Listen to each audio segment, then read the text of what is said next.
So my wife and I are driving around the other day, and I see something, and I so that kind of reminds me of this. And she goes, "Where do you come up with all these ideas? How do you see that in what we're looking at?"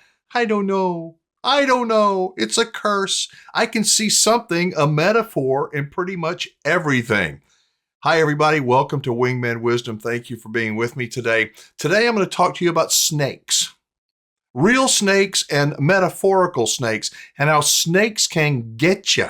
And snakes can walk on two legs. They can.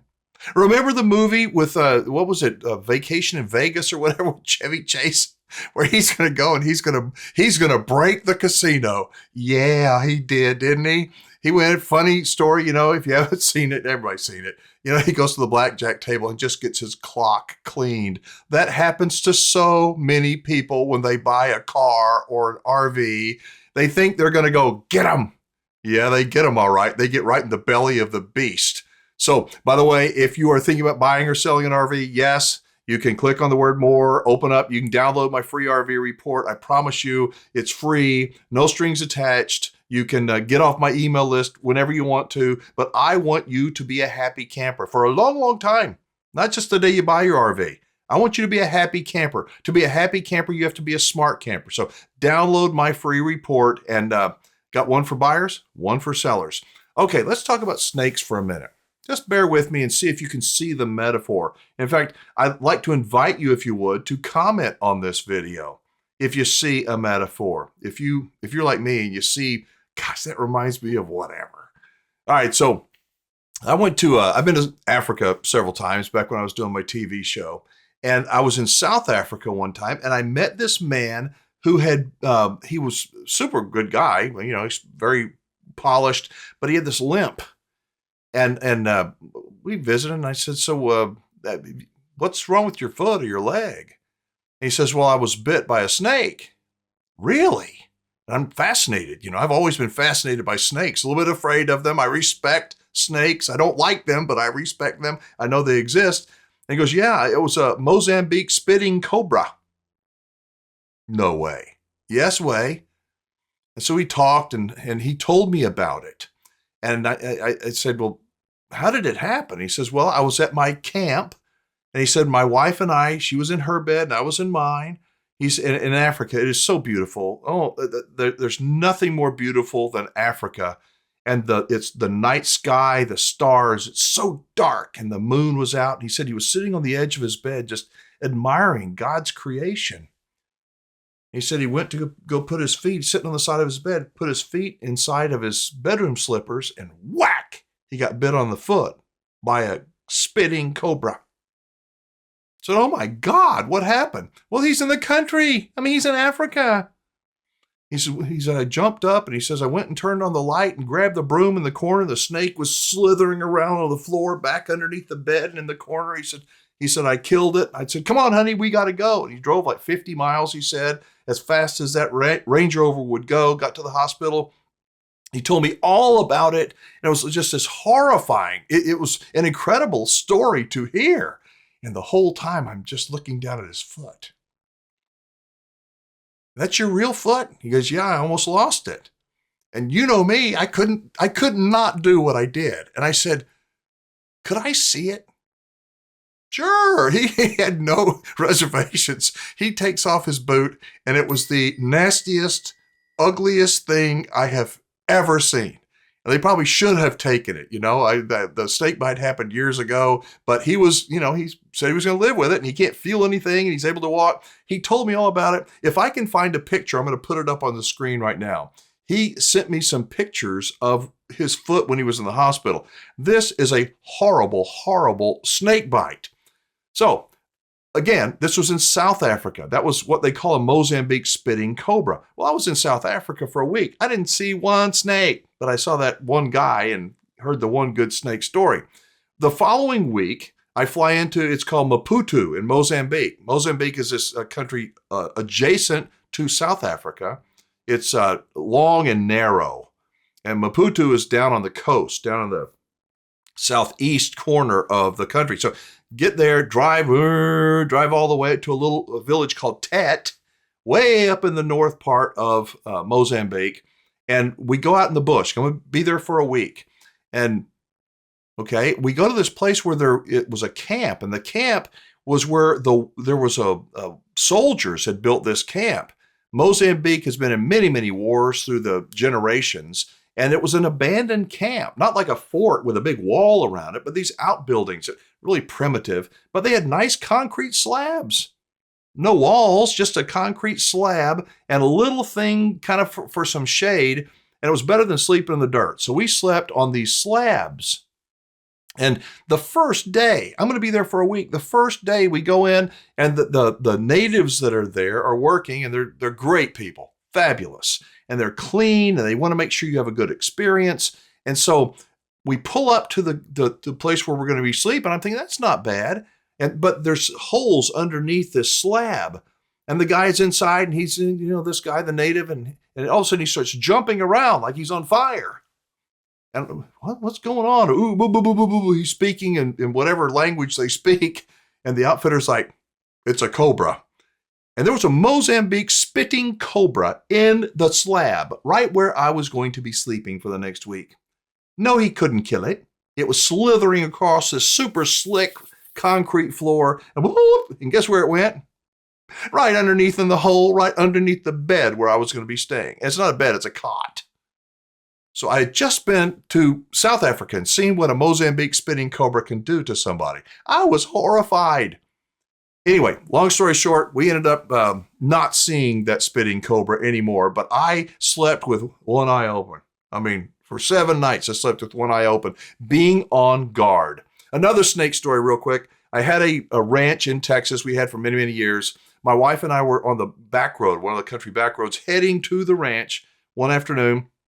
It's fall time. It's been cool out, but now the ground, the road is warm, so the snakes are attracted to the road. We see this huge snake. I thought it was a rattlesnake. Turned out to be a bull snake, and I ran over it.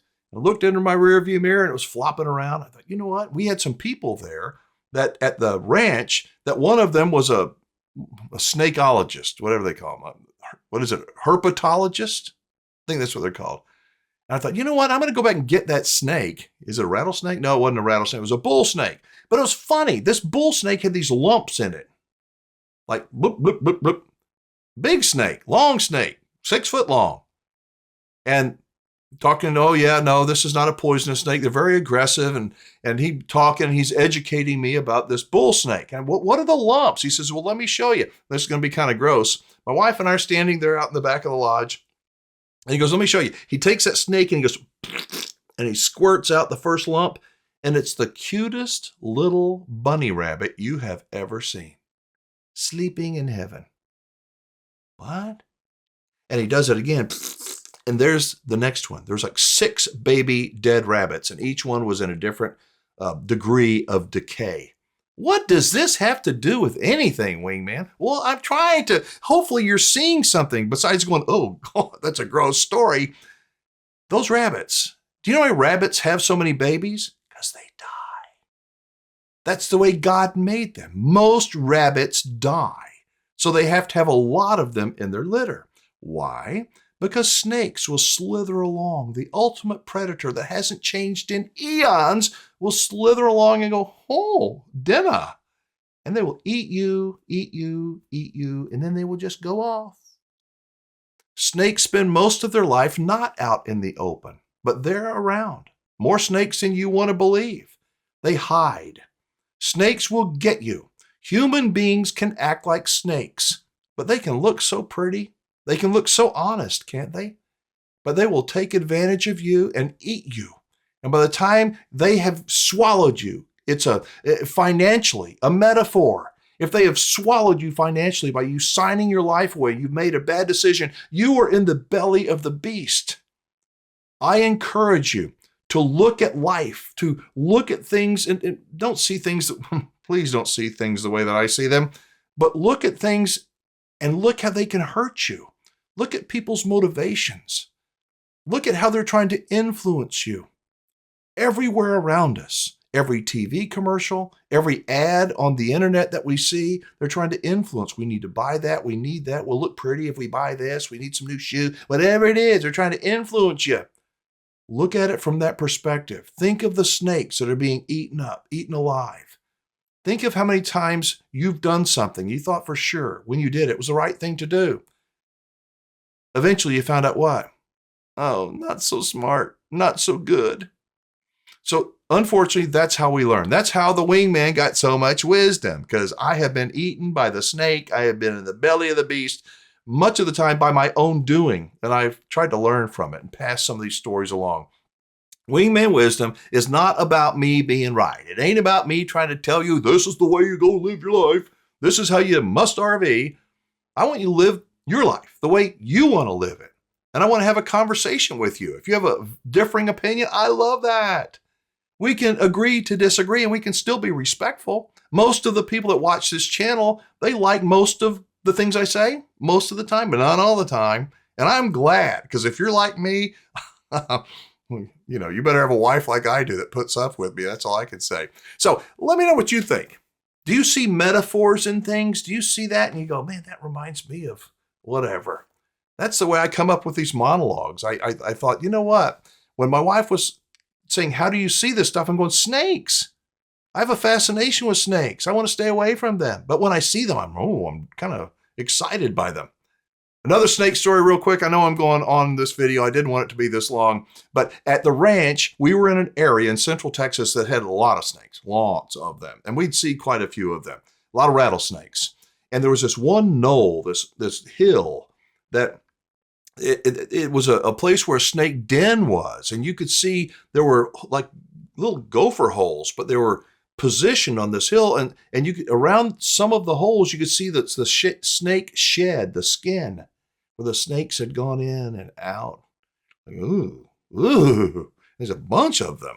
And you get up on top of it. There's no snakes when we were there, but on top of it, you could stomp on the ground. You can kind of hear it was hollow underneath.